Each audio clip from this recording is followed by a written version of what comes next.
నమస్కారం సార్. కువైట్లో కష్టపడుతున్నాను తెలుసుకున్న చిన్న వీడియో సోషల్ మీడియాలో పోస్ట్ చేయంగా అది మన నారా లోకేష్ బాబు గారు చూసి చెల్లించిపోయి మన కువైట్లో ఉన్న ఎన్ఆర్ఐ మన టీడీపీ సభ్యులకి చెప్పడంతో వాళ్ళు కూడా ఎంతో కృషి చేసి ఈ ఇండియాకి నా భార్య బిడ్డల దగ్గరికి చేర్చారు.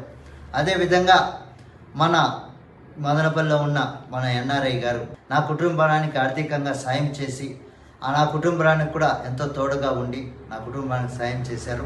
అదేవిధంగా వాళ్ళకి మాకు ధన్యవాదాలు తెలియజేస్తూ మన నారా లోకేష్ బాబు గారు వాళ్ళకి మా ఊపిరినని చెప్పు మన చంద్రబాబు నాయుడు గారికి వాళ్ళ కుటుంబానికి మేము ఎంతో రుణపడి ఉంటామని మనస్ఫూర్తిగా కోరుకుంటూ ప్రతి ఒక్కరికి నాకు సాయం చేసిన ఎన్ఆర్ఐలకి ప్రతి ఒక్కరికి మన నారా లోకేష్ బాబు గారికి మా హృదయపూర్వక ధన్యవాదాలు తెలియజేస్తున్నాం సార్.